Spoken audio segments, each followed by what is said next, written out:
It wasn't part of the initial planning for caucuses. As I've noticed, there have been caucuses since statehood. Presidential politics simply were piggybacked onto them. Caucuses still deal with basically internal Iowa Republican Party business, internal Iowa Democratic Party businesses. So the presidential dimension is an add-on, piggybacked onto those processes.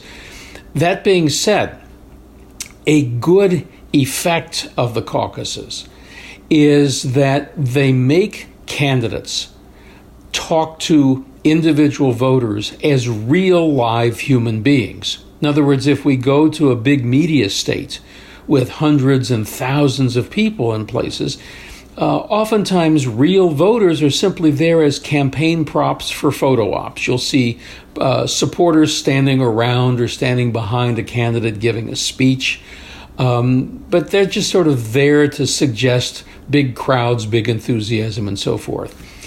In Iowa, candidates have to talk directly to the individual voters.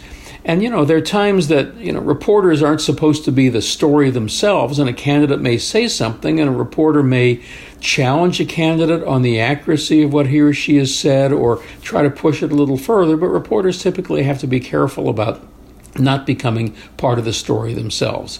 Real voters don't have to do that. So in various forums, at house parties, at a soapbox at the Iowa State Fair, at a small coffee shop, individual voters can push and challenge candidates regarding their views on things of interest to those individual voters.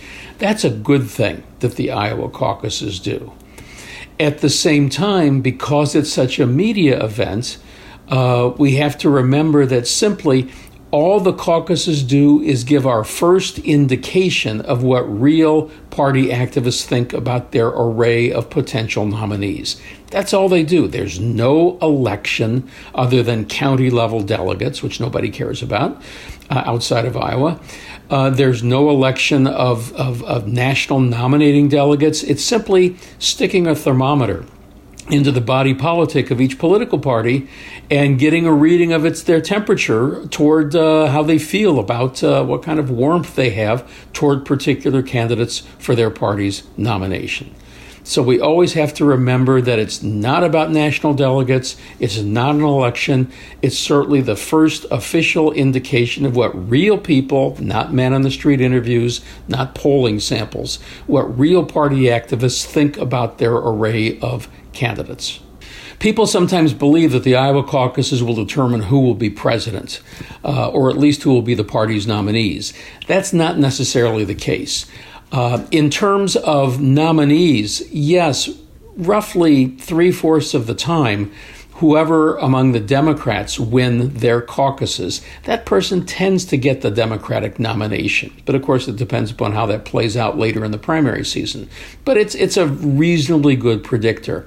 On the Republican side, it's only about 1/3 of the time that the person who wins the Republican caucus actually becomes the Republican nominee. So there is some success, but it's not ironclad for the caucuses as a predictor of the nominations. At the same time, regarding the presidency, since Jimmy Carter, under the radar, won those caucuses in 1976, only twice since then has the winner of a contested caucus gone on to win the presidency. The first was George W. Bush in 2000. The second was Barack Obama in 2008. But those three times, Carter, George W. Bush, and Barack Obama are the only three people in the modern caucus period since their association with presidential politics. They're the only three cases in which somebody who's won a contested caucus has gone on to win the presidency.